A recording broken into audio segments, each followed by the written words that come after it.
Yo, what is going on? I appreciate everybody for letting me take a few minutes of your precious time this Friday. I'm Marcus, the debt-free dad. Over here, we talk finance and attorney reactions, and occasionally we chop it up about current events, things that are going on. This is going to be an interesting video because this is like the first time in like probably a year. I actually used to have guests on all the time, and we would talk about maybe money or something trending, but this is the first time in over a year, the first guest that we got on, and I'm very excited to give this brother one support for his platform. But he's actually a very interesting and impressive brother, young brother who has a degree. We're going to dive into that. He's an engineer. I don't impress easily, so the fact if I say I'm impressed by someone, I'm very, very impressed. As always, I like to throw out the disclaimer. I'm a licensed attorney, licensed in several jurisdictions.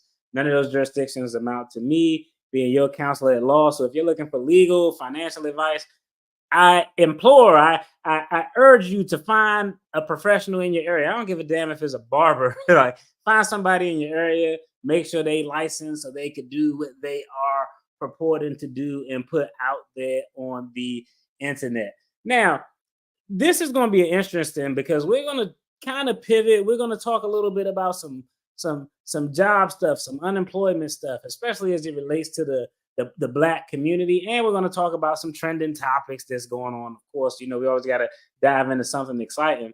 But the thing that actually, I guess, intrigued me to this brother's channel was when he started posting videos about his story as being laid off as an engineer. I could relate to that because, hey, if y'all knew or y'all been around for a while, y'all know I had a whole series called The Laid Off Lawyer, where I was unemployed, then I was underemployed for a period of time, making 50%, maybe 40%. It was low as fuck. 50% of what I was making before, trying to juggle things over a 6-month period, doing contract work. Then at about month 6 or month 7, I end up landing a new job. It's literally the best job that I've had in my entire legal career. That's just kind of how things play out, but we're definitely going to dive in and talk about it. If y'all get any value out of this content, y'all make sure you get value out of this content. Make sure you like, subscribe, share, comment. And now, without further ado, I want to invite our guest to the channel. Hey, my guy, BTB, also known as Before the Billions, also known as Mr. William Ogretrice, correct? That's it. Okay. So before we even go in, man, tell everybody a little bit about yourself, just a brief thing, and really talk about your platform because your channel is interesting. You got like things for people who are aspiring engineers or current engineers. Now you're talking about this journey you're going on. So go ahead and impart us and give us a little insight as to your content and what you got going on. Yes, sir. I want to say thank you first for having me up here on your platform. I really do appreciate you. My name is William Ogretrice. I am the founder of Before the Billions LLC. I started my channel back in 2020 after a layoff. I used to work at the Home Depot as a software engineer. Graduated from Georgia State University with a degree in computer science. And I recently experienced another layoff when I worked at Randstad USA, which is a global staffing agency.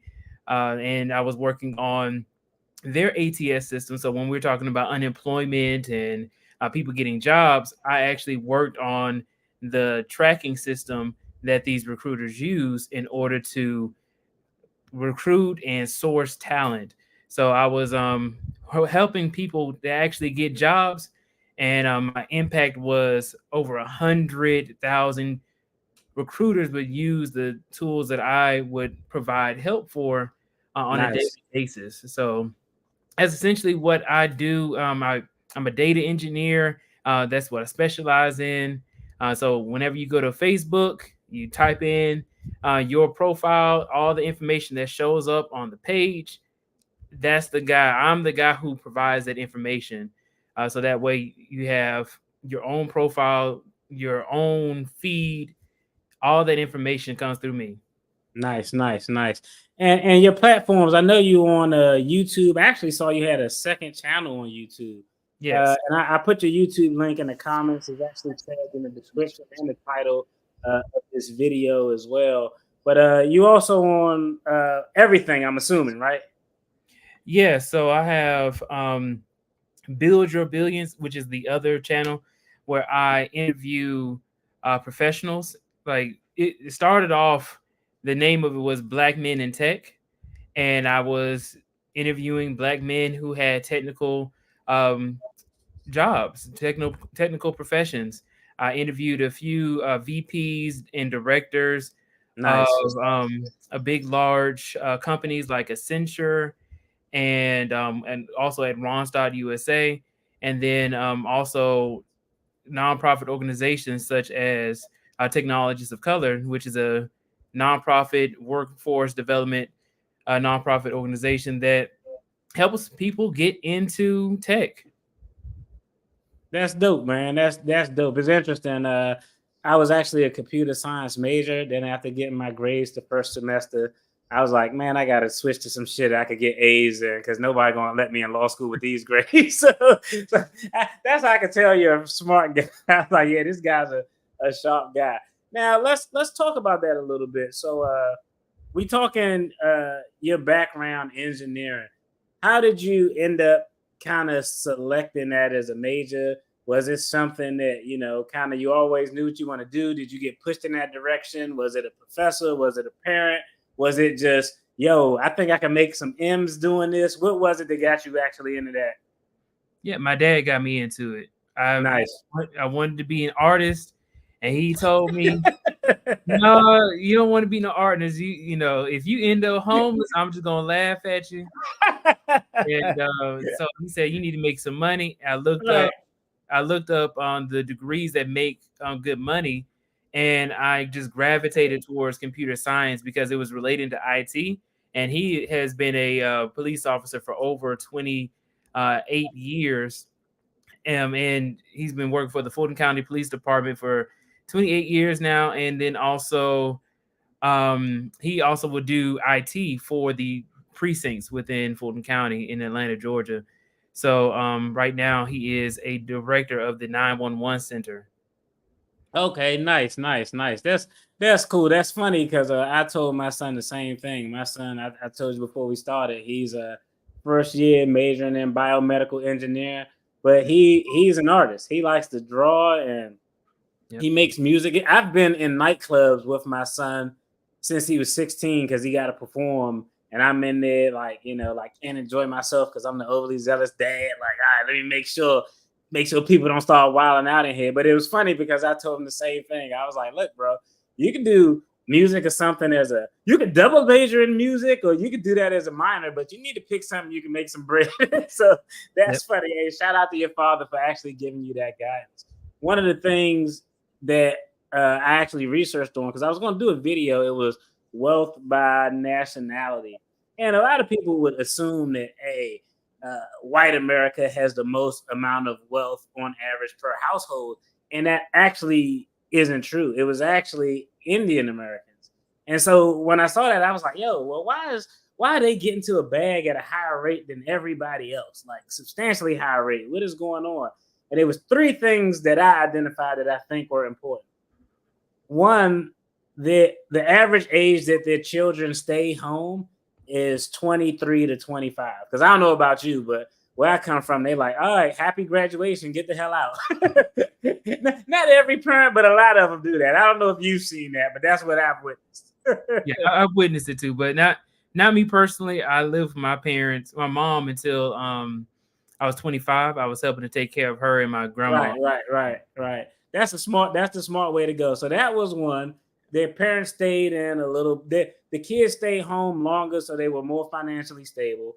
Number two, Indian Americans get divorced at a low rate. It was like 15% compared to everybody else's 50s, 47s. But the third thing was, and that's why I asked you about why'd you get into the STEM. Uh, when they go to college at an 80% rate, they major in science, technology, engineering, and math. Where like blacks was somewhere around 17% and whites was somewhere around 32%. So they were specifically being cognizant of the major that they were picking to make sure that they can make some bread. So I thought that was interesting that you kind of got that guidance early on. So how long have you been doing the engineer thing? How many years you been in the game? Yeah, I've been an engineer for 5 years. Okay, 5 years. Okay, 5 years. So yeah, you not a novice. You right at that midpoint where know some shit. You got some things you can do that you can pull up off the back of your head. That's what's Yeah, up. I'm definitely resourceful. Oh, that's it, man. Uh, let me ask. Let me ask this: what has your experience been? Because I don't know. I can't speak for engineers because I haven't actually looked at the demographics. But Mm.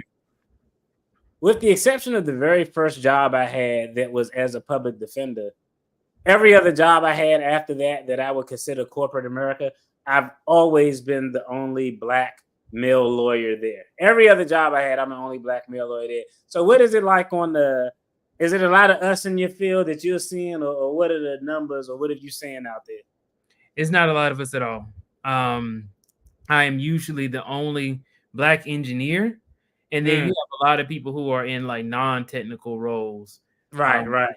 like people in sales or people in like on the phone calling or HR stuff like that. But when I go, because I'm in Atlanta, there's a lot of black engineering conferences and Right. events, so I go to those, and that's where you can see more black people in tech. But they're kind of like everybody's kind of spread out. We Okay. only take around, I think it's less than 10% of the market when it comes to engineers. Ah, I man. think closer to like that 8 to 9%. Yeah, that's rough. It's like, I think it's like 3 to 5% for African American attorneys, which is crazy. Let me check out some of the comments. Shout out to everybody in the chat who tuned in. I definitely appreciate y'all.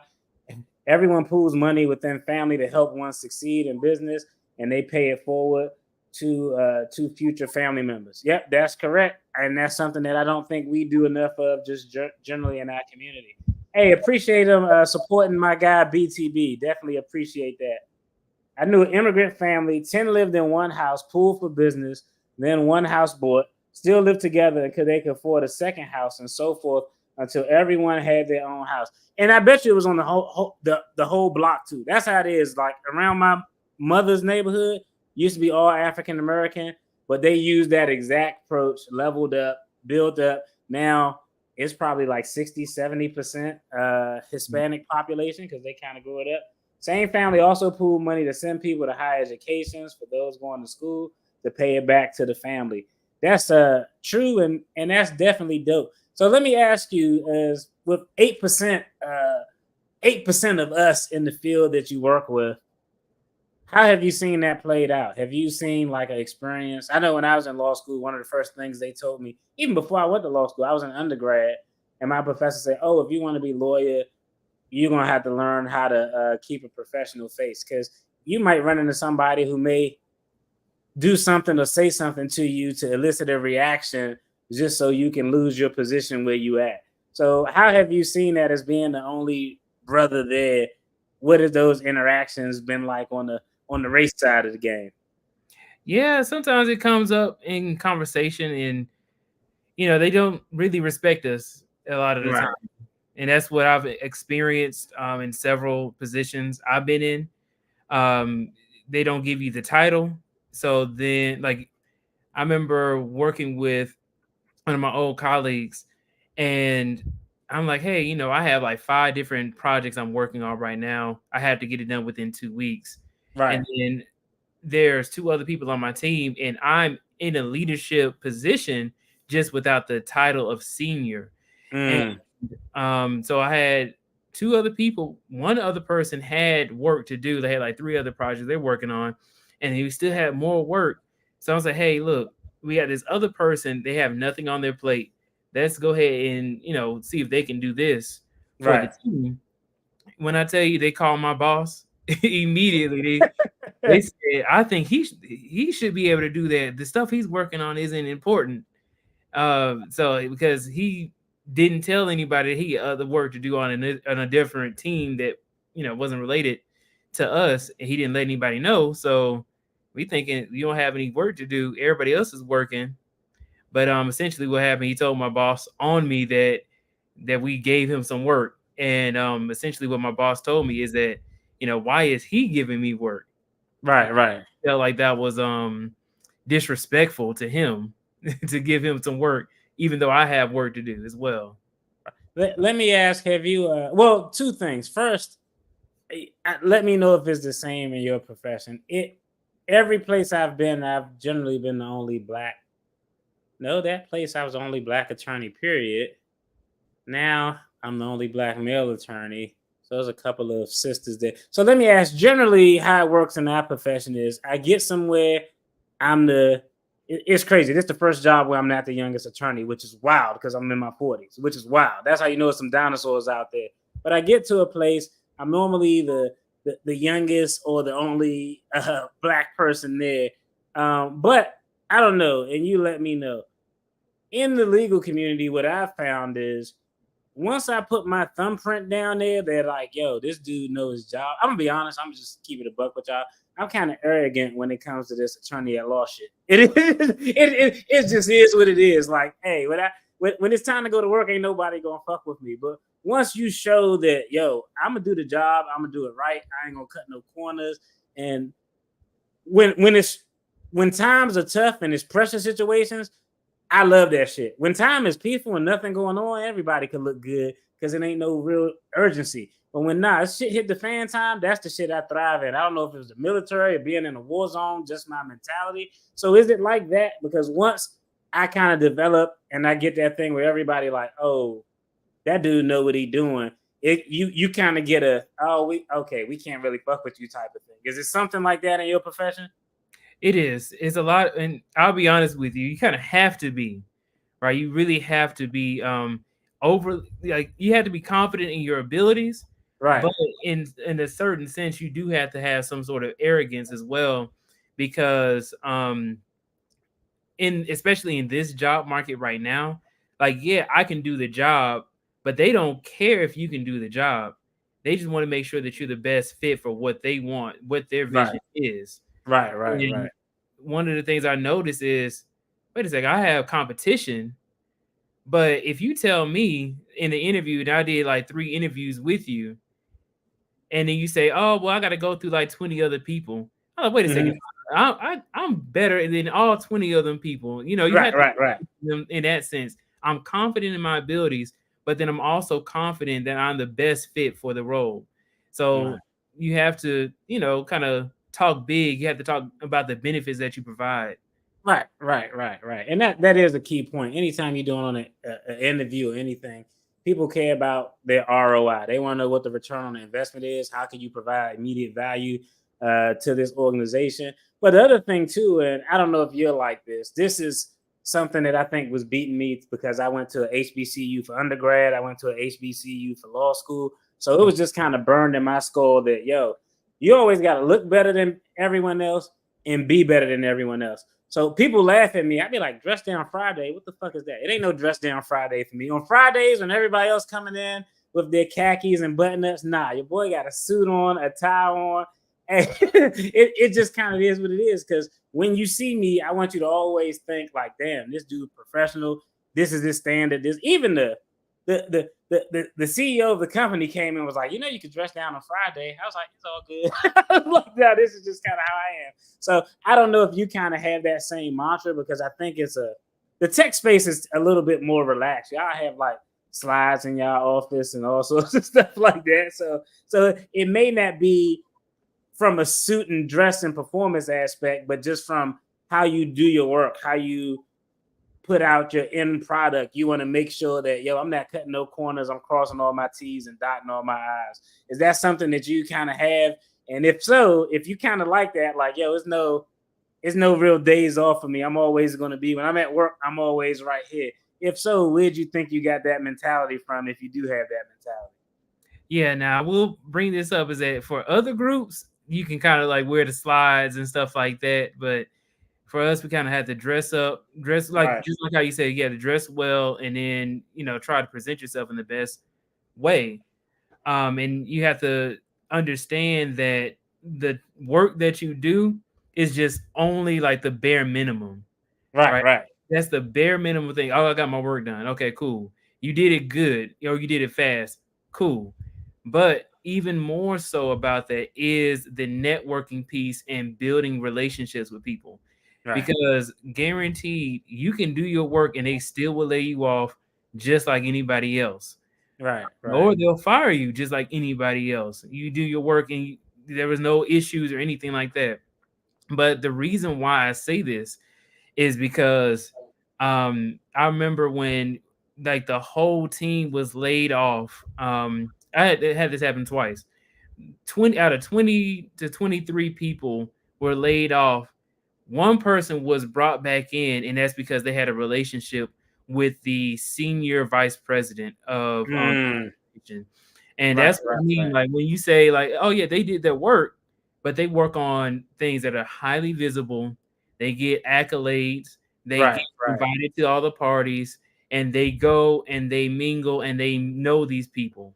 Right. Right. They know these people so well that they could probably get invited to the wedding. They get invited to their house for a Right. barbecue for a holiday, all that kind of stuff. So it's really important that you have that relationship outside of just doing your work.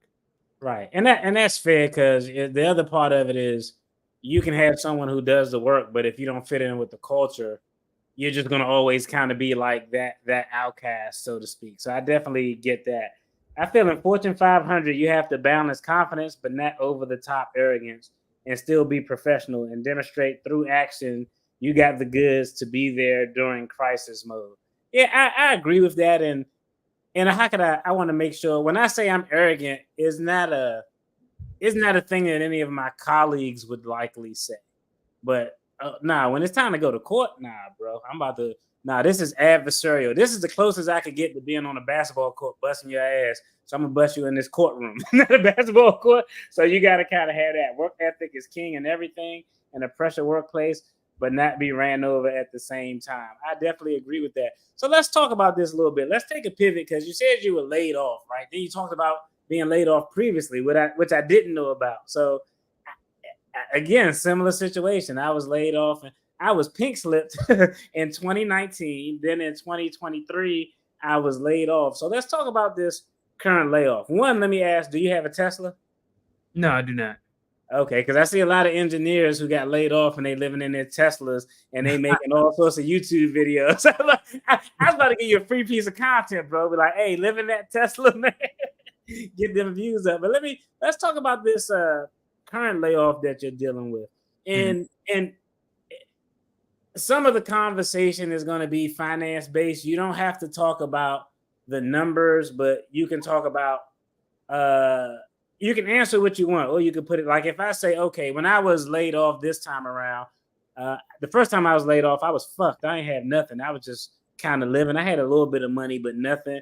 This time around, I had like 12 months worth of an emergency fund. So for me, I was like this time I was just kind of chilling. I was like, I ain't really pressed to look for nothing. I was around the house fixing shit and just doing things. So let's talk about this period of being laid off. How long were you there before you was laid off? And was it something that you knew was coming through like downsizing, or was it just like a random thing? I was there for 4 years at Mm. my last company. And then after, I want to say October of last year, I had a lunch with my director.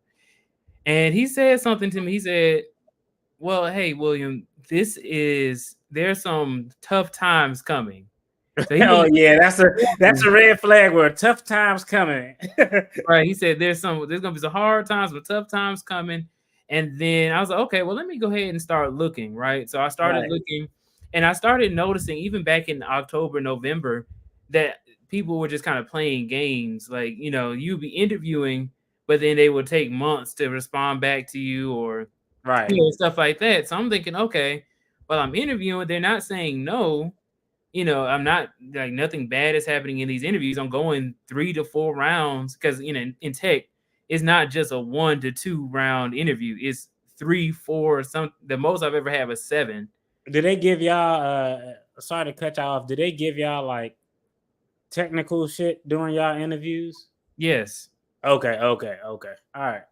Yep. They do. They ask you some technical questions and sometimes because I code. right? Right. So Right. I had to answer coding questions as well, and it's like quizzing you. Oh, like, do you know all about this specific thing? There's a million things to know. Right. So, but yeah, I'm interviewing back in October, November, and I'm not really getting any. I'm getting interviews, but not getting any traction.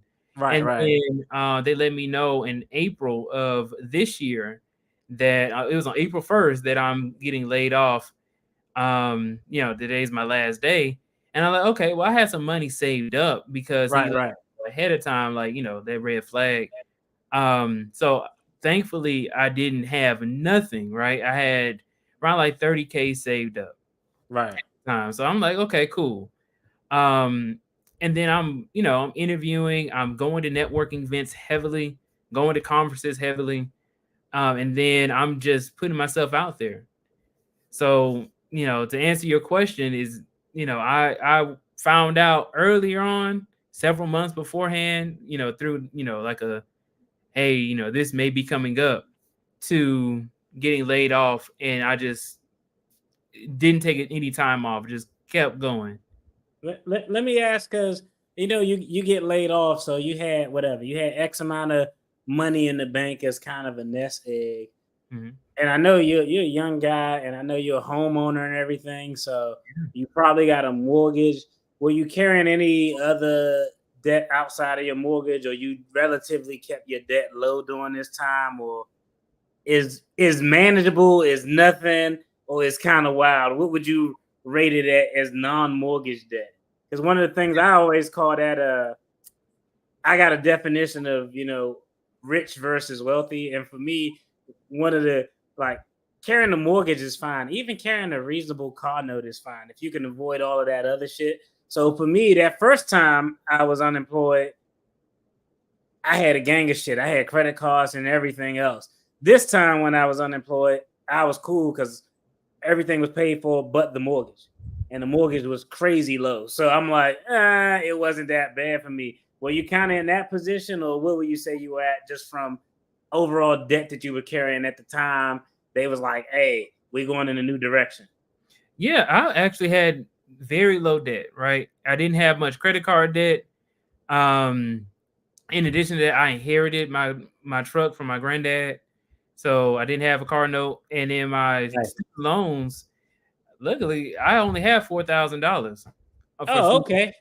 Oh So yeah, I you didn't have much debt at all. And so right. that's why when I got laid off, I wasn't like immediately, because one if you go one paycheck, for most people, one paycheck is all it takes to Crisis mode. be homeless. Yeah. Yeah, people in crisis mode. Right, right, right, right. Definitely. Because I know I was looking at your channel and you was talking about your being laid off, but then in the video you was like, "Yeah, I went to this conference in this place," and Yep. I was like, You laid off, but you going to conferences and shit." I was Yep. like, he must have planned relatively well. So I figured you was in a good space, because most times you aren't. That's not normal behavior for the average person to get laid off. Normally, like you said, it's like crisis mode. Robbing Peter to pay Paul is the old black saying that you kind of hear.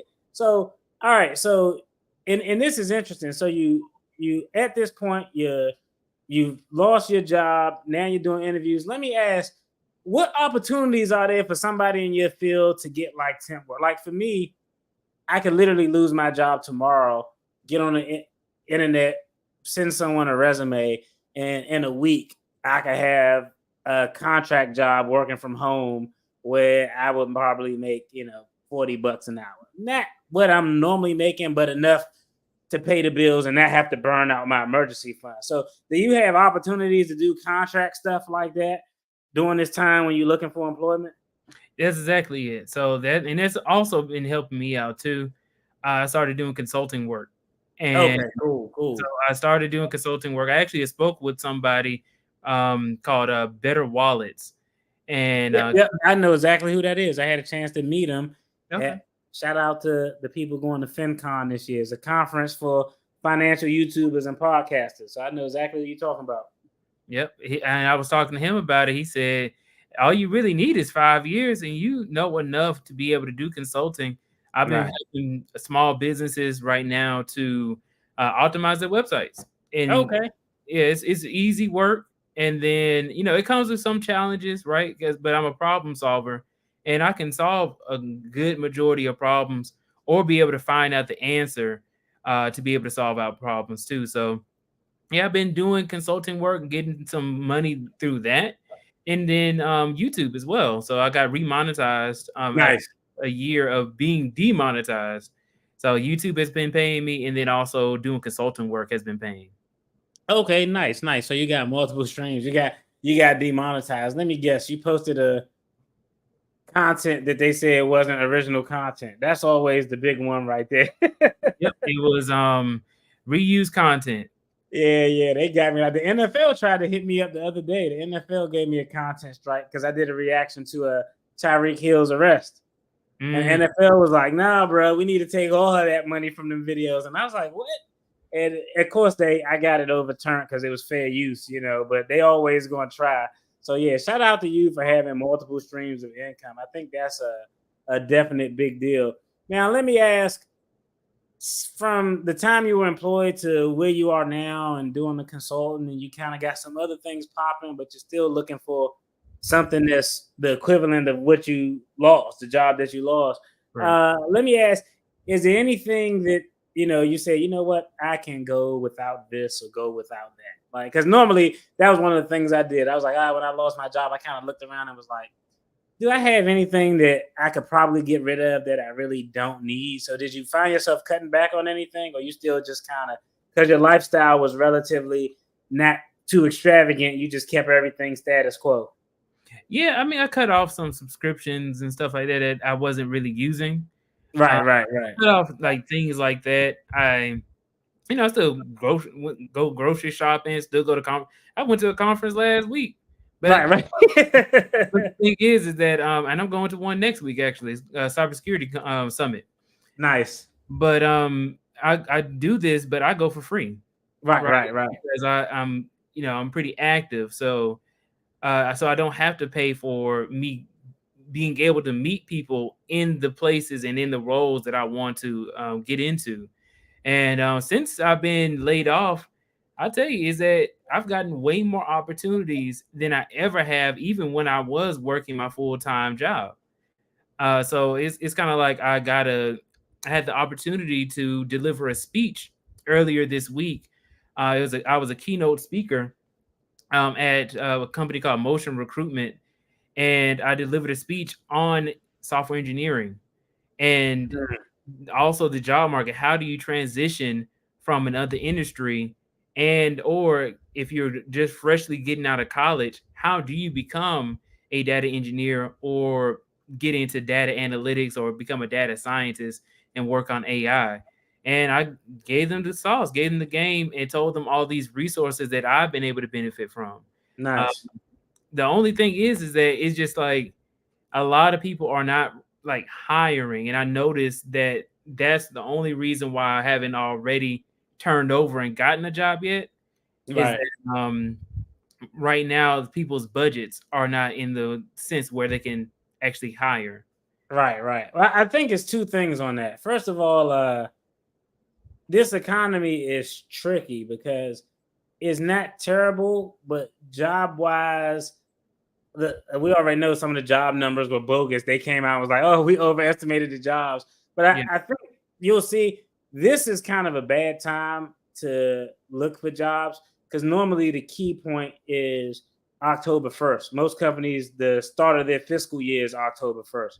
So all of that old money, like I know where I'm at in corporate America now, they kind of like things are tight and they wait until October 1st come with that money from the new fiscal year because we plan on hiring attorneys and all of that shit, but we know we couldn't do anything until the fiscal year. So everybody who we kind of had in the pocket over here, like, yo, we interviewed you, we want you, we not sending offers out until October. So that's one thing that'll probably change. If you had some interviews, you've been through 3 or 4 different rounds and they spoke highly of you, there's a strong possibility that they kind of holding you in the side pocket over there until Mhm. the fiscal year turn around when they get that new money, and that's where they'll do all their hiring.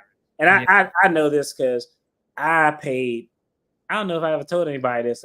I think I paid like $12,000 to hire a headhunter firm because I'm Mm, at the level where, like, just think about it. First, I was like, man, I'm not paying that.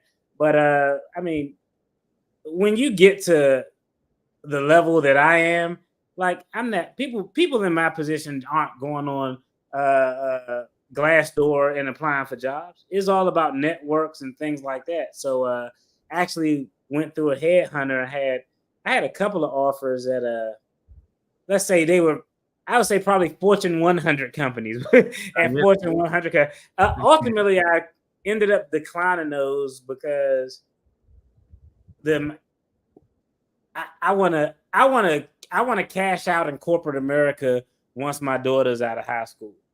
I'm young enough in the game to like now I kind of need to be there to have that flexibility because the kids are still school age. So that's kind of my thing. So I think one, you're probably going to see more opportunities as things turn. I think the other part of it is, man, that hiring process should just take a long time, bro. I've literally had job offers come where they'll reach out to me like, "Hey, we extended you an offer," and I gotta go back in my email and be like, "When did I apply for this shit?" Like 6 months ago, 7 months ago. So that's something that's actually common too, man. Mm-hmm. Yeah, I agree with you. I think Yeah, that's I think it is just a timing thing as well. And luckily, I had some money saved up. I'm like, in my most viral video, it says like, "Oh, I'm losing my house." But then when right. you actually watch the video, it's more so like, "Hey, I'm still in my house even now." But it just it's clickbait, right? It's Right. Yeah, you gotta sauce it up a little bit. Let me go to this clickbait. comment real quick because I thought this was interesting. I do Mm, suggest you get professional liability, cyber liability, if housing client data, and injury protection insurance. That's actually a good point. Especially you doing. I'm an attorney. You always want to limit your risk. You know what I mean? The same way you get an incorporation for before the billions and all of that stuff. You always want to limit your risk. So that's definitely a good point. Shout out to my guy, Common Sense. Yeah, liability, man. You always want to reduce your liability. Now let me talk about. You said you cut off some things, subscriptions and stuff. But when I originally found you, it was in the video a couple years ago. You was on the Lead Attorney channel, and you were talking about an interesting dating experience that you had. mm. Now, you're a Southern boy. You seem like a Southern gentleman. So you strike me as like a non 50-50 guy. Like, no, if I'm going on a date, I got the whole bill. So let me ask, have you losing your job, have you changed how you navigate in the landscape when you interacting with the ladies? Because it's not cheap to date, bro. I don't know. Like, Mhm. I've been out of the game for a minute, but I don't know. I see a lot of videos where, hey, women don't want to eat at Red Lobsters and Applebee's and all of those places. So, have your finances impacting the dating aspect? Considering that you seem like a Southern gentleman, like, oh, if I'm asking, I'll take care of it. What do you think? Yeah, that's exactly it, right? Is that I've always been taught to that the man, if you take a woman out on a date, you pay, right? Yeah. I agree. I'm like that too. I'm like that too. So But yeah, and then when it comes to finances, I mean, I've gotten a lot better, right? right. It just takes experience. In that date, it was I was, kind of relatively new to dating and stuff like that, and then Right. it didn't work out, but it just Right. you have to go through it. Nah. Yeah, that's part of the game, man. You gotta go out there and see what's out there. But I just know that, like, I don't know, man. I can't speak because I'm not in it like you are. But yeah, everything I see regarding the dating market is always like, oh, I don't want to eat this place, so I'm expecting this type of date, or no, don't take me here, take me there. And I'm like, damn, like, I did a video and I was like, y'all want to know the first place I took my wife out to eat? It was you'll never guess. Where was the first place you think I took, before I got married, took my lady out to eat? You'll never guess. Not in 100 years. Guess. Out to eat. Yeah. Can I guess the type of? Do I have to guess the name of the place or the type of food? We'll go with type. And if you hit it, because you probably will hit it, considering I'm putting so much on it, then we're gonna go to the place. Go ahead. Type. I'm thinking Italian food. Nah. No, okay. Nah. Let's I'm gonna give you a hint. Fast food. What fast food place you think it was? Oh man, was it McDonald's? Hey, bro, I wasn't an engineer at the time. Your boy was broke. I feel you, man. I feel you. Okay. Your boy was in the army. I was living off Uncle Sam died. So it was. If see now that you know it's a fast food place, what Yeah. do you think is a fast food place worthy of actually taking a woman to on a date if you're broke? And that probably isn't the place that I took it to. I'm gonna give you two guesses, then I'll go ahead and let the cat out the bag. Chick-fil-A. Nah, man, that was too highfalutin. That's a little too high. I'm trying to think of a place. I will give you a hint. Okay. Chicken was involved. Chicken was involved. Hey, I'm black. Okay. Like, Popeyes. hey. Shout out to you, man. Chicken was involved. He was like, you gotta be Popeyes. You gotta be Popeyes. Yeah, man. It was Popeyes. Now, of course, subsequently we went to like nice dining establishments and everything like that. But nah, she hung in there with that first one. So I was like, okay, she a real one. Now she can see all the good stuff. I couldn't just throw it all up out there out front. That's funny as I don't know what, man. So let me ask, let's take a pivot, because one thing I do on this channel, I talk about scams, you know what I mean, in the workplace. KFC. I said McDonald's is low, bro. God damn, y'all, god damn, man. I'm a former happy cereal dater, so I speak from experience. McDonald's, bro. I'm not a McDonald's guy. So yeah, KFC. KFC chicken too soggy. You know, I needed something with a little crunch to it. Yeah. That was low brow. But I talk about scam reactions a lot on the channel. And I want to go ahead and let me pull up a video real quick. It's a couple minutes long. We're going to check out this video. It's a couple minutes long. Then we're going to talk about you, because you did a video about a scam. But I want to talk about this first, because, you know, scam, I like talking about them because I want my people to avoid them. You know what I mean? There's a way to get finessed out of what you got. And I definitely don't want to see that. So let me go ahead and cue up this video.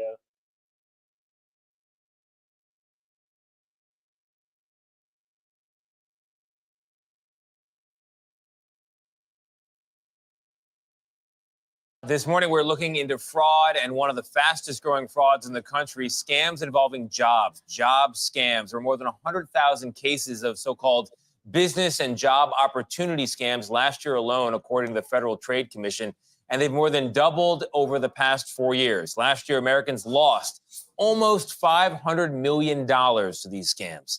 LinkedIn's Catherine Fisher is a career expert, and she joins us now to talk about how to avoid these scams. But we should begin, Catherine, with what are they? Yeah, so really what they are is a scam to try to get your money. So people are posing as a recruiter or a company who's reaching out to you for this great job that pays a lot of money for not a lot of work. So think, if you're getting recruited for being a secret shopper or social media manager, a virtual assistant.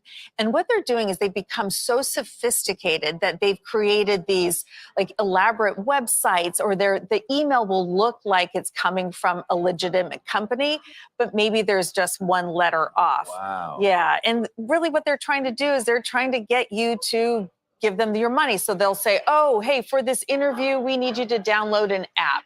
Okay, that's kind of strange. But to download this app, you need to give us money, or we need you to purchase all of this. Oh yeah, let me do some talking. I appreciate that. Right. Shout out to that. Shout out to that comment. Please provide every minute to dodge any potential copyright or make a comment for 30. You ain't got to really do all of that. I bust them over the head on the fair use side of the game. Oh man, my guy, the pocket watcher, is in the building. Hey, shout out to JT. My guy, hey, salute to you, brother, tuning in. He's a OG in the game, man, an OG in the game. Equipment if you've gotten the job. So it's a pretty sophisticated way to get your money. It's so cruel. I mean, preying on people's desire to have a job, looking for employment. What are the red flags that people should look for to say, uh-oh, something's not right? Yeah, so the first is, this is so obvious, but bad grammar. So typically a company is going to be making. All right, so we're not gonna go through all of the things on the scam side of the game, but I wanted to talk about this because you had a video and it was like, I got scammed, and I tuned into that video. Tell us a little bit about what happened to you in your situation, because we did some videos, some topics on some job scams before. Tell us about your situation and what happened. Yeah, man. I ended up I'm looking for a job. I am, applying online on all these different job boards, and I have my LinkedIn presence. I'm trying to grow up my LinkedIn. Right. At the time I had 2,000 followers. Now I'm at 4,500 within 3 months. And with that, I've been getting a lot of recruiters reaching out to me. So I had this one recruiter, and the recruiter worked at Apex Systems, right? So Right. that's what it shows up as. And then they reach out to me. They say, "Hey, I have a data engineer position in Atlanta for this much money, and I'm interested in your profile and your experience. I want to have a conversation with you." I said, "Okay, great." And it was a white woman, so I'm thinking, okay, it's she, not. she lured you in with the comfort of a good, wholesome white woman. Right. So I'm thinking, okay, it's not somebody in India or something like that, because I get a lot of people reaching out to me for. See, hey man, see, you made an assumption. You was looking out for the Nigerian scammer. You're right. So I was like, okay, it shows up that it was a company I heard of before, Apex Systems, Right. A reputable company. It showed up on LinkedIn that they had a verified email address with the company. Then the company even said, "Hey, congratulations on your new job." Mm. Then I asked one of my friends from YouTube who works at Apex Systems, "Hey, um, can you look into her to see if she's a real person? Does she actually work there?" He said yes. I said, "Okay, great." So and then the email checked out and everything. Right. Right. So I'm thinking, okay, well, let me go ahead. I got on the phone with her. It was like an hour-long conversation for a phone screening. Usually phone screenings between recruiters is like 15 to 30 minutes, right? So she's on the phone with me for like an hour, and then I'm driving at the time. I have other things going on. And then she asked me a question. She says, "Hey, I want to ask you, I'm trying to fill out your profile.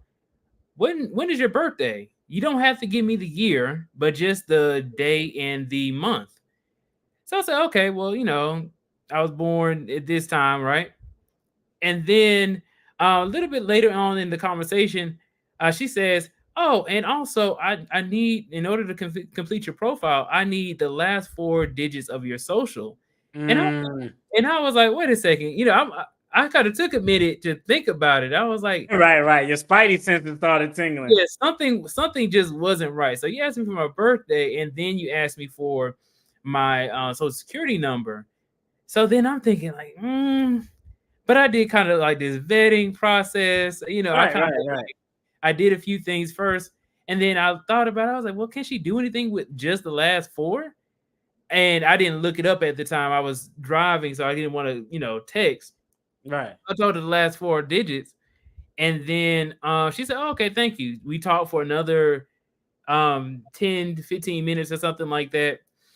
And then she hang up the phone, right? I'm thinking, okay, cool. She said, "We'll, move forward. I think you have great experience," to Right. hear back from the hiring manager.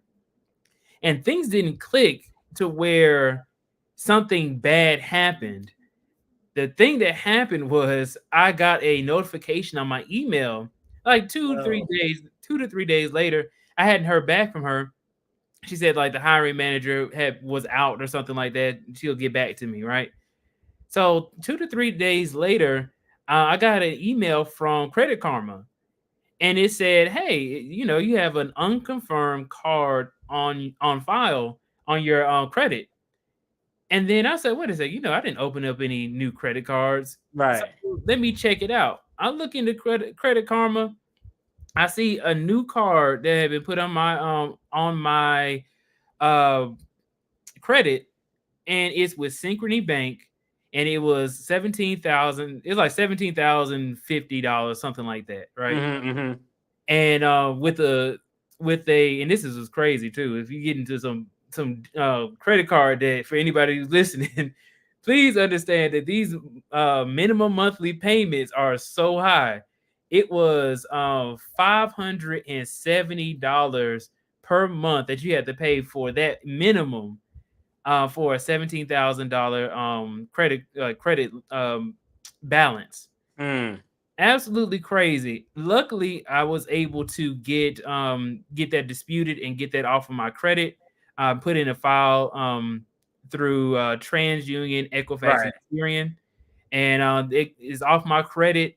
And they did an investigation and everything. Turns out it is not a white woman. It was a Nigerian scammer with a good white woman's accent. No, or AI. They were in Bangalore, India. Oh, okay. They had some like this is when we talk about AI. They had like some, I guess, a voice changer or something. Right. And but yeah, man, it was crazy. I thought that was and then I thought it was really interesting because it was so elaborate, like how the video that you showed on CBS, it was literally so elaborate that I was like, okay, this can't be like some scam. Turns out it was. And but luckily I learned from it. I did not lose anything from it, and everything was resolved, thankfully, because I was proactive. How much time was it from the time you had the conversation when you gave them the information to where you got contacted about this new account with this 17,000 plus balance? It was only 3 days. It was like 3, like 2 to 3 days, something like that. Damn. And then I got the notification. I was like, wait a second, now because it really just had got opened up. Right. And then I guess they just really. So I saw some of the transactions, and it said like Facebook. So I think they ran some Facebook ads, and so I think that's what their whole thing was. They were running a scam, was all these Facebook ads. And I guess because you can run as many ads as you really want to within a certain limit, I guess. Right. I'm definitely not laughing at you because scamming is terrible, but. When you said, "Oh, it was a nice white woman's voice," because that's not what we think. We gotta look at objectively where we're at. The days of I guess this still happen, but the days of the Nigerian French scams and those type of things. If it would have been somebody calling you with a hard Indian accent, you would have immediately been like, "I don't know." So one of the things with AI. I mean, literally, I don't know if you've seen this, but they have a scam where, like, me and you make content on YouTube, right? Mm-hmm. Because we make content on YouTube, they could watch one of our videos and have AI make a voice exactly like my voice. Call my mother and say, "Hey, Mom, I've been arrested. I need you to send bail money. Fax it to the bails bondsman. Or send it Cash App to the bails bondsman at this number." And that's an actual real life scam that people are falling for. And my mom's in her 70s. So I had to tell my mother, like, hey, it's some crazy stuff out here. I got a lot of visual and audio out here on the social media side of the game. So I tried to give her some advice. And what we had to do was literally my parents know, if I ever call, if somebody called and they asked for something crazy, we got a code word that we use. You'll know is really me if I say this, you know what I mean? Because AI is just so advanced. So that's some free game out there, but it's definitely interesting. Hey, if you were going to scam, do it with time sensitive, do it with time sensitivity confidence. I agree. That's funny. I agree, man. Well, I'm glad everything worked out for you. Someone tried scamming me, sent text with the name of my bank, saying eBay charge for $1,000, select yes or no. Yeah, I get those a lot. The FedEx ones, like, oh, you have a package to check on this delivery, and it'll be some crazy ass link, and you check on it, and next thing you know, they probably got your whole damn phone and all your photos and everything. It's terrible. The Nigerian prince and princesses can't catch a good break anymore. Besmirched titles for them these days. Yeah, man. It's just one of the things we talk about is, it's one thing to talk about money and trying to accumulate money and having multiple streams of income. But the other thing is, man, we got to play defense with our money. like having the liability insurance that was mentioned by Common Sense earlier to Mhm. protect you just in case something happens or some lawsuits happens, or knowing what scams to avoid. So I definitely think that's a good lesson, and I'm glad that it worked out for you. And shout out to Synchrony for, because a lot of banks, they get scammed. People, these things happen, and it takes forever for them to kind of figure out the situation. So shout out to you for that. Let me ask. I got one last question just on this, and then we could touch on a few current event topics before we get ready to break out. Let me ask. What lessons have you learned from? Because maybe this is just me, but because you're in the private sector, I assume most tech guys tend to fall in the private sector. So I feel like tech is one of the positions where when things get shaky, those layoffs happen immediately. So like what have you learned from your experiences of being laid off, being in the tech world? And I say you're pretty savvy with your finances just based on this conversation.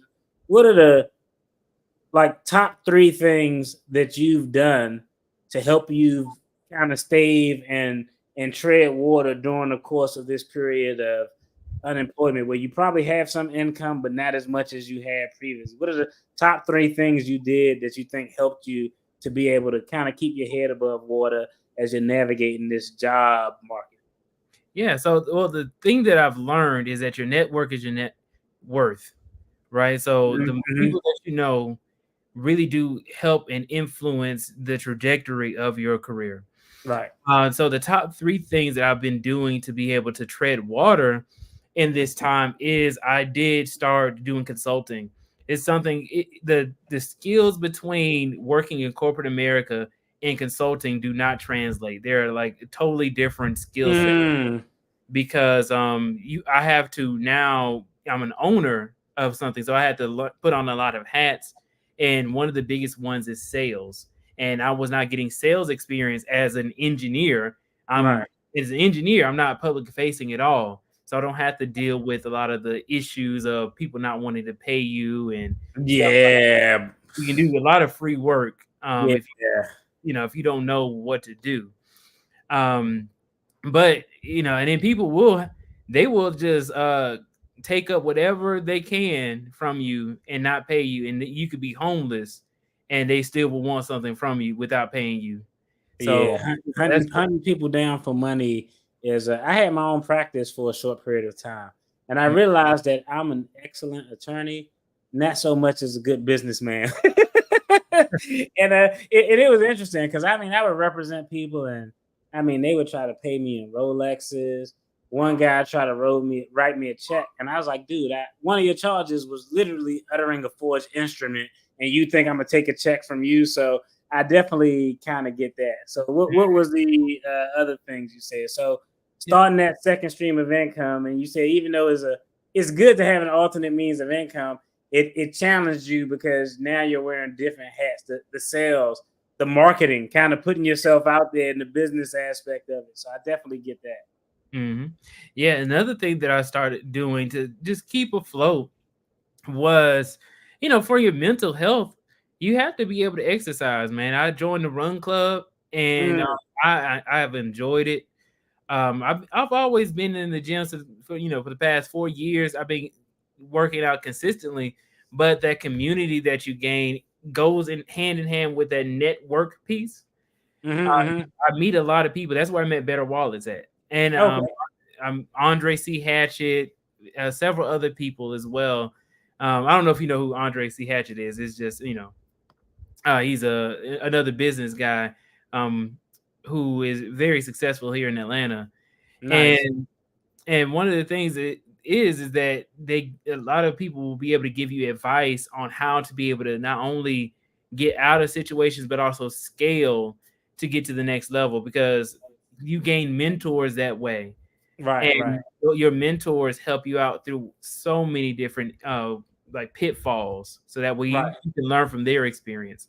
The last thing that I've learned that's kept me afloat is just more so, in addition to like cutting things off, but being intentional with where I spend my time. Because, when I first heard about me getting laid off, I really started heavily going to conferences and networking events in January of this year. Right. And what happened was, I'm living in Atlanta, so I'm going to networking events for tech, but then I started going to other things for business, and not everything is a good use of time. For example, there was a networking social event at the Fern Bank Museum here in Atlanta, and I paid it was like $150 for a ticket because I'm Right. thinking, okay, there's gonna be people there at Microsoft, there's gonna be people there at Google and all these other companies, and it would be a good way for me to get in. When I tell you, man, one dude tried to slap me. He worked at Microsoft. I'm thinking, oh, that's gonna be a good connection. Okay, What the- introduce myself. I swear to God, I thought he literally was about to smack me, like backhand me. After I What, introduced myself. oh, wait. I gotta. You can't just go there and expect me, former criminal defense attorney. Like, what was Yeah. the nature of the? It couldn't have been like, "Hey, nice to meet you. I'm William." It literally. What was the interaction there? So I had saw this guy. I didn't know anybody there, but my mentality was I just got laid off. I need to work the room. Right. So I'm going up to talk to people, and I'm just saying, "Hey, how you doing? My name is William. I'm trying to learn more about this organization that's throwing this event. Can you tell me some more information?" And then that's the question I asked. I was like, "Hey, man, I wanted to know more about what do you guys do?" And then he starts telling me a little bit. I said, "Okay, that sounds awesome, man. Hey, do you mind if I get your connection on LinkedIn? Because I'm like in the conversation, right? Right. Without being bugging or anything like that."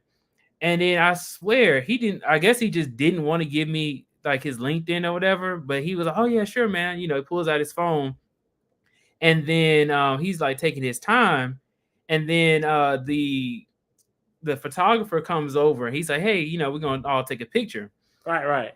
So then we also okay, cool. We're all gonna take a picture. And then what he does is he puts his hands out like he's like so big. He Right. can't see my hands, but he pulls his hands out like he's so big, and then he stretches his hands out, and his hand almost hit me in the face. I was like,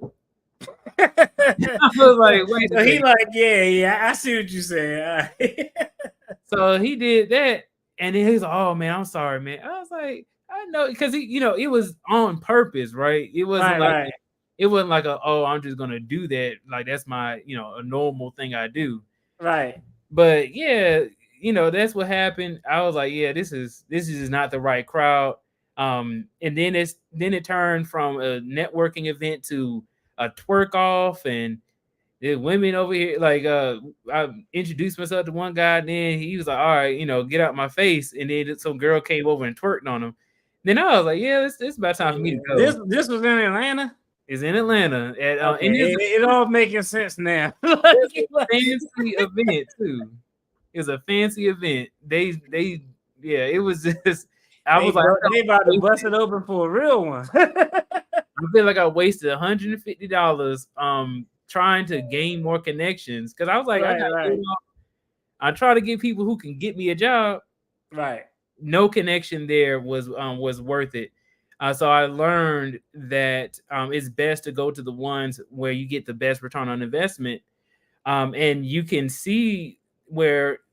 And there's a quote, right? The quote is, "Never talk to people or never ask directions from somebody who's never been to the place where you're trying to go." Right.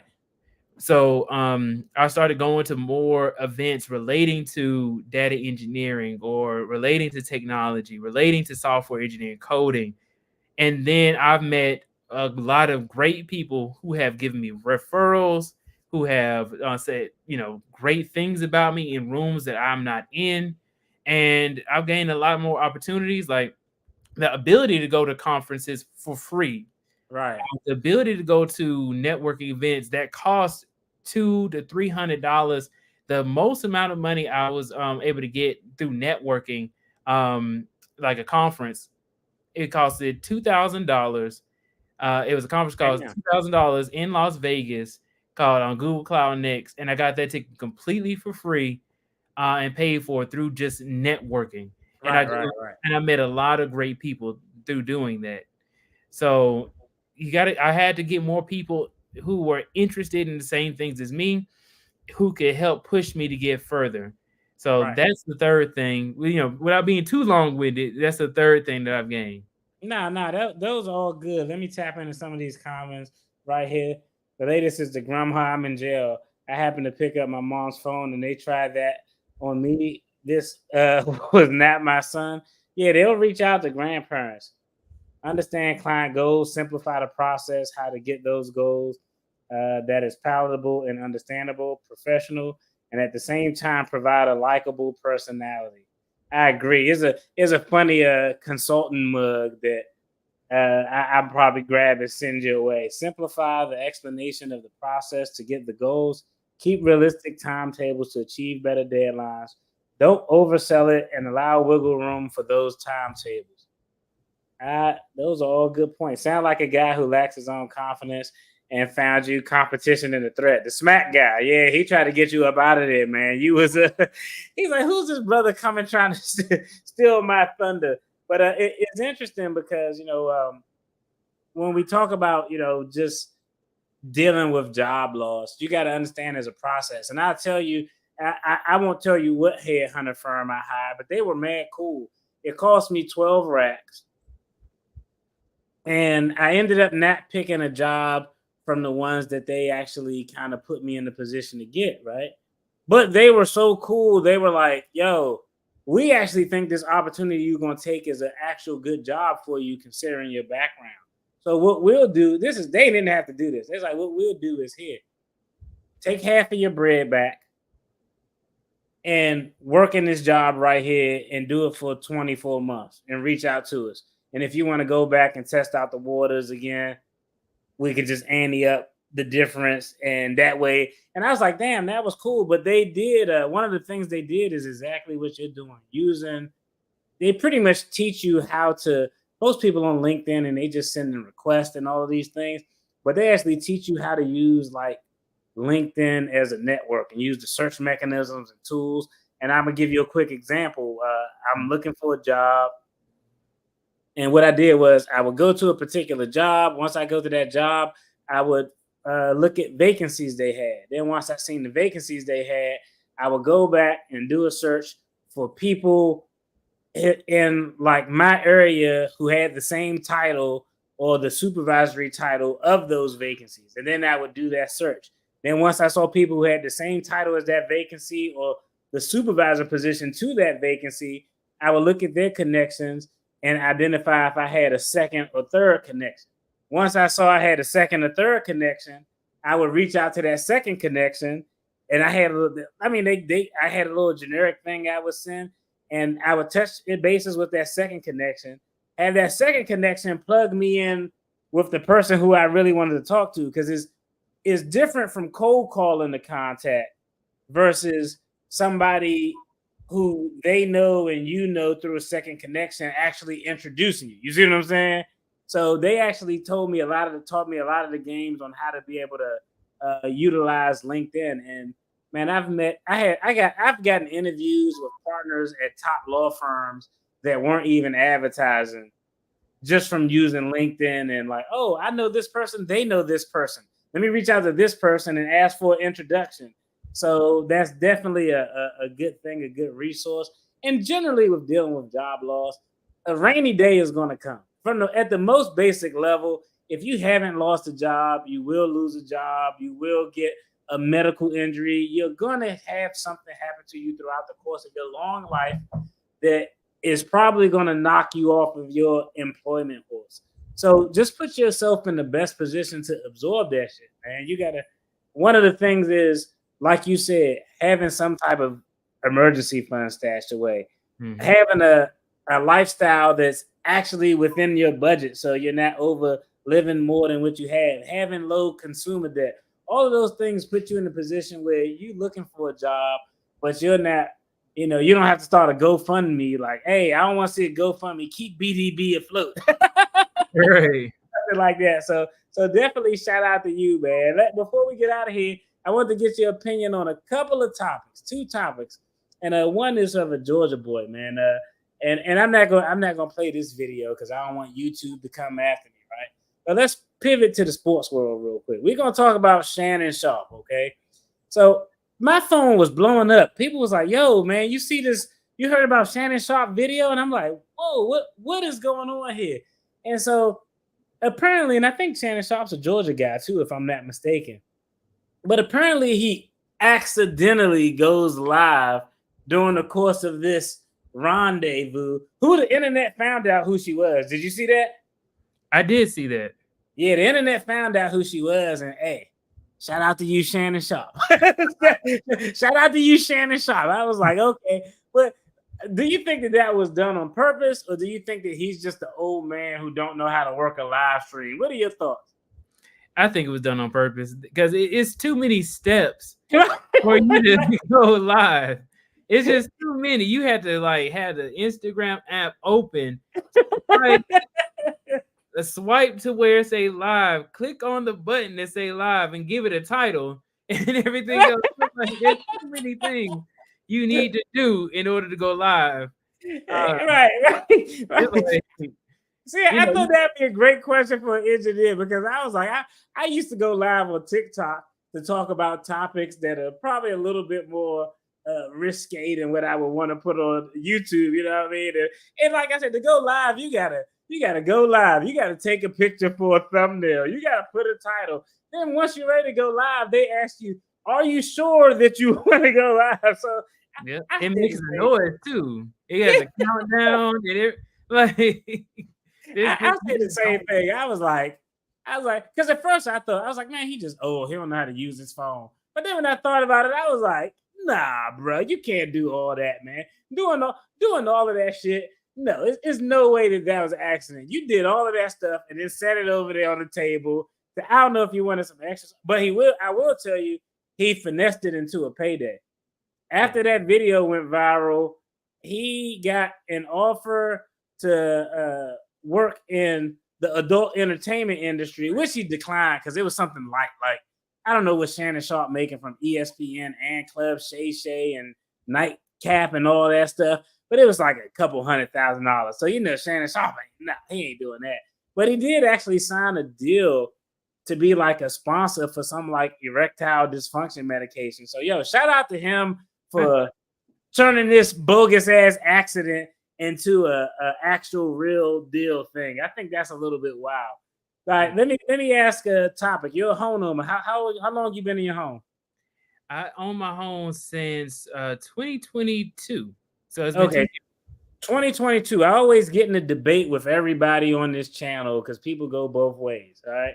They like some people say it is, some people say it isn't. You own it since 2022, so I think I could guess which way you're gonna lean, but is owning a home an asset or a liability?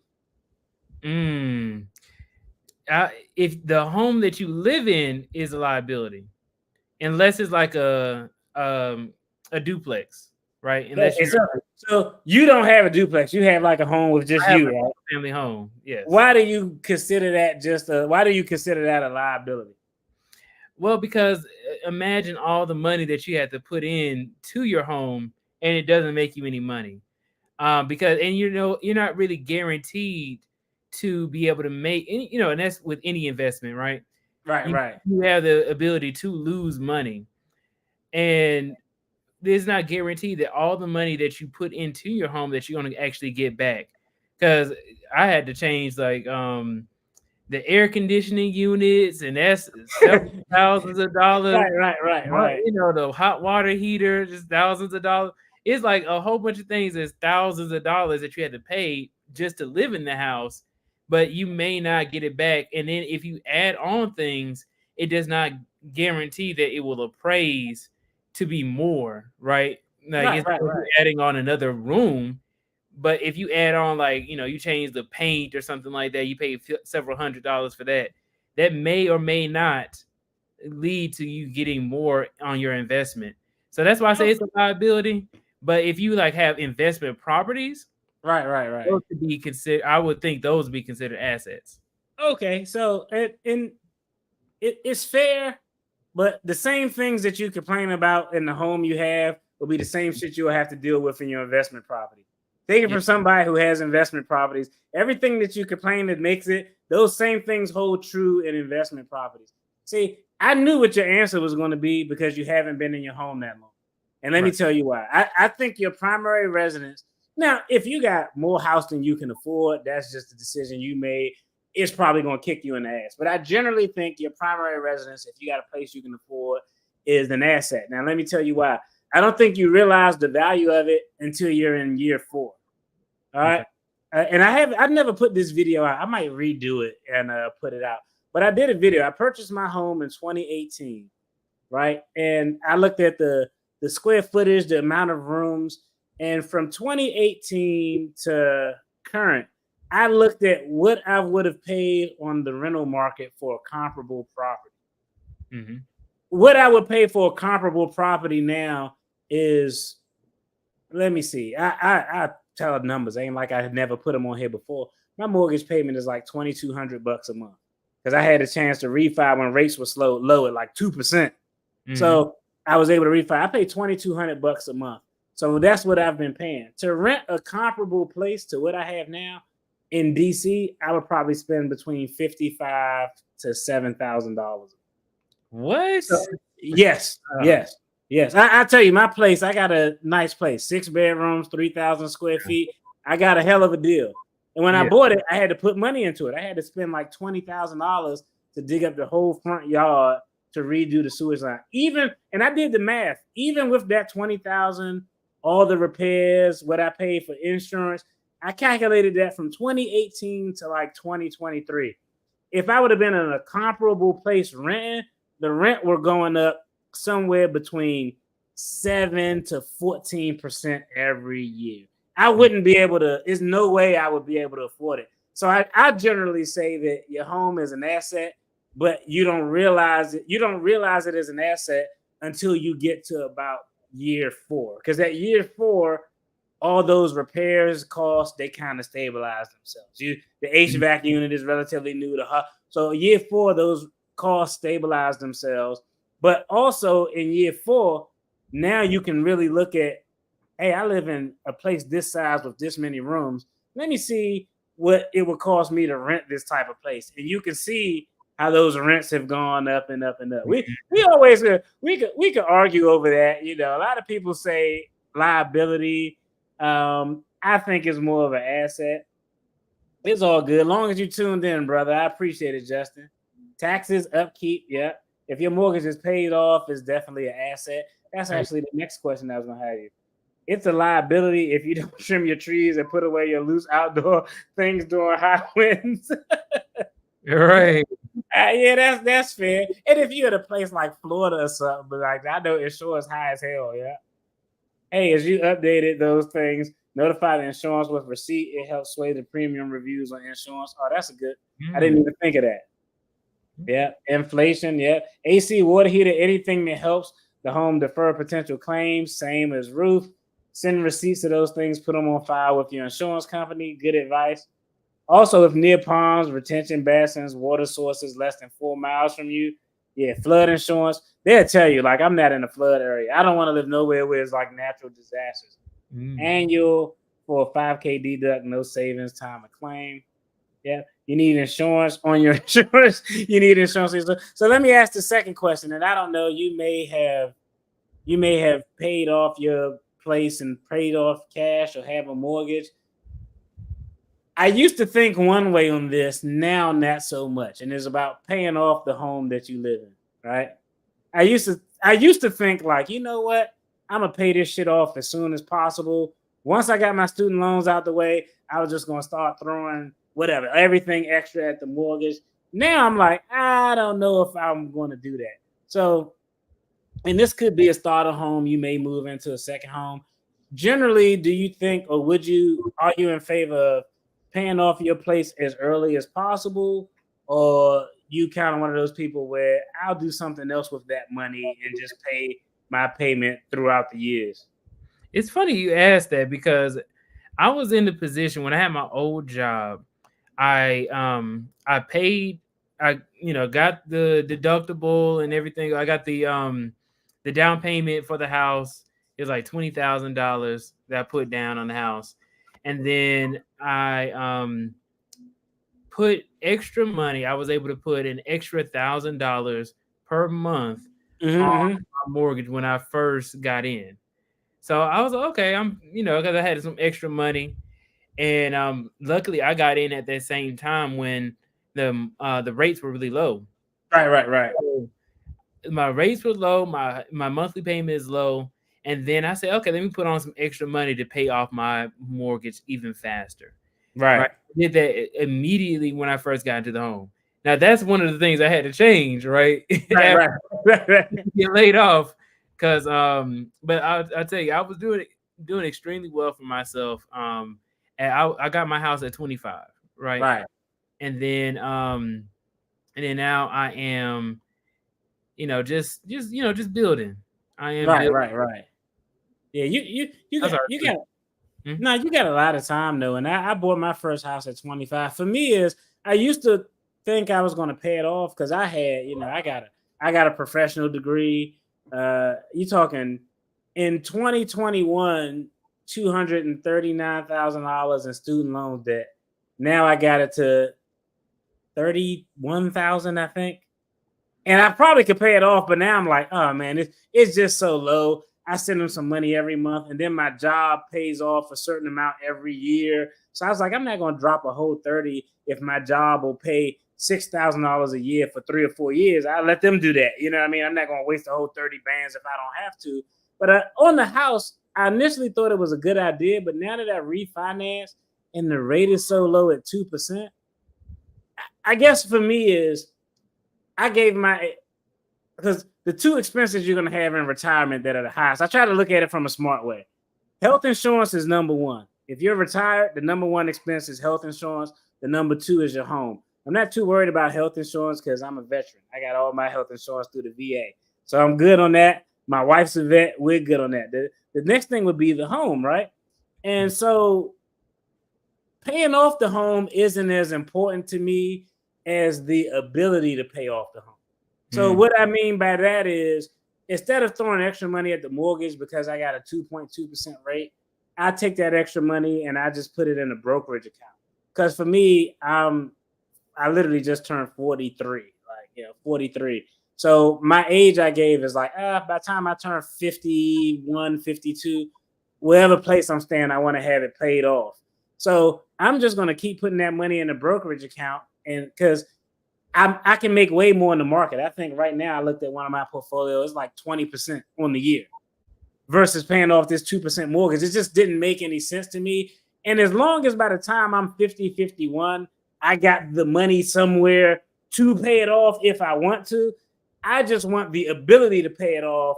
I don't necessarily have to pay it off right away because the rate is so low. So that's kind of where I'm at with it right now. Now, if I had a 7, 8, 9% mortgage rate, I would probably do the opposite. I would probably be like, man, let me just try to pay this shit off. But 2%, I don't know, man. It's not advantageous to me, I think. You know what? That's a great point because I heard, and this is not financial advice. I heard this from Pocket Watcher with JT. He made a point about what's the point in paying it off if it's a low interest rate. So that's why he's talking about student loan debt versus paying off credit card debt. Which one do you pay off faster? And the one, and usually it goes like, what is it, the snowball or the That snowball and the avalanche, right. You go based off of the interest rate. The higher the interest rate, you pay that off first, and then you end up paying less money in the end. Right. And that is true. I did the different approach because when I was getting out of debt, and y'all could go back and watch those videos where I paid off all my debt cards, credit cards. We had all that bullshit. But I didn't pay the one with the highest interest rate because that was the highest amount. I needed the momentum, so I paid off the lowest one first. Right. So I was like, yes, knocked out that 4,000, knocked out that 3. I like being able to see victories. Like paying off a student loan was a pain in the ass for me because it was just such a big number. You know what I mean? talking a couple $100,000. I sold one of my rental properties to throw a whole slab on it. Real talk, that shit is so annoying because I would just like months would go by and I would just give up whole paychecks. Like, man, let me go and send this whole paycheck to the student loan people because so something like that is a fucking albatross around my neck. I get off. The home is, I don't feel like that because it's my home. I enjoy it. I enjoy coming here. You know, it's something that I really continue to get value out of. But that's definitely a good point. Let me go through some of these comments real quick. In fact, the longer you go paying it, it gives you better credit scoring by demonstrating you pay on time, and best to take the rest of interest-bearing funds on other means. I agree. As an insurance person, the insurance person in me appreciate the disclaimer. This is not financial advice. Right. I got the warm fuzzies. And you always gotta say that, man, because a lot of people out here on YouTube, real talk. I watch some YouTubers, and once I see their financial advice, the minute they say something illegal, I be like, I can't watch this shit no more. Right. That goes back to the scam, right? They say something like, oh, I saw one dude. It was a young guy. He was in Baltimore. And I was like, man, he got some good content. And he was talking about credit. And he was like, yeah, when you get the application, just tell them you make $100,000. And I was like, nope. Nope, that's a forgery. That's putting false information on a financial institution because a credit card company is a financial institution. Lost job on July 31st, 2024. Had to have foot surgery and can't work a regular job. Looking for remote work. Savings dwindling. Credit taking a hit. Just got it to 672. Darn it. Damn, pro woman. Because I'm going to tell you one thing I did. This was back in the day. People used to laugh at me. When I was a young broke-ass lawyer as a public defender, I didn't make any money. So I would do a lot of side hustles.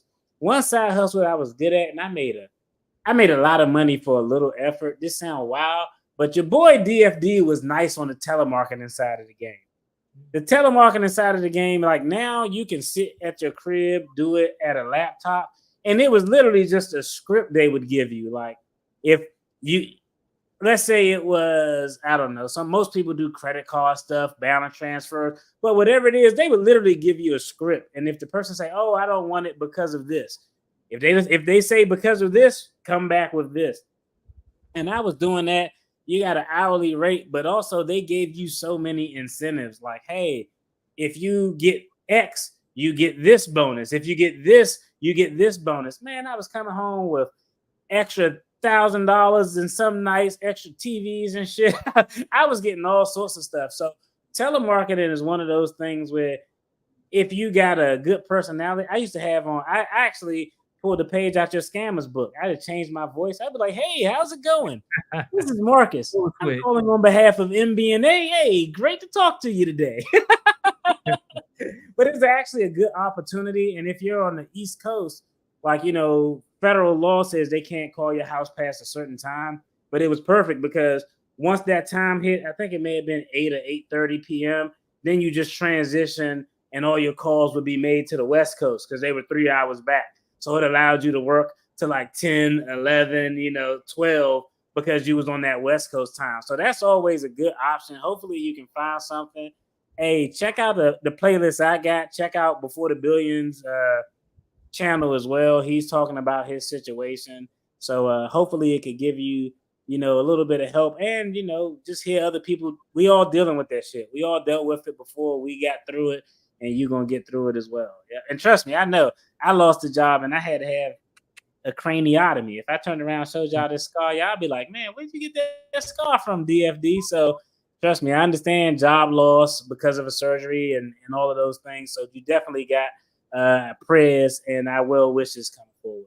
Yo, we about to wrap this up. Before I get out of here, at first, I always want to thank you all, the viewers who, hey, y'all allowing me, Before the Billions, my guy William, to sit here and talk about it. We hope y'all got some value out of this and hoping it can, provide some insight and be a blessing to somebody or just, knowing that somebody else went through the same situation you went through. Before we get out of here, I want to give the floor and a shout out to my guest, Before the Billions. Hey, let me go ahead. I'm working on these new features I got going on, man. So I want to make sure, let's give a round of applause to my guy. Look at that. See, I'm working on these features, man. A round of applause for coming on, being the first guest in a minute. I definitely will hope to have you back on the channel. And let the people know where they can find you before you get out of here, brother. Yeah, man. First I want to say I appreciate you for having me up on your channel. Thank you so much to you and also the audience who is watching not only the live stream right now, but also the replay. Really do appreciate you all. You can find me on all platforms at Before the Billions. I have my YouTube channel. Before the Billions, I started it back in 2020, and I've just been growing and making more content, helping and giving genuine advice to people who are trying to get into technology or tech roles, and giving my experience working in corporate. And then also I have my website, beforethebillions.com. You can check me out there as well. And all my links are on there.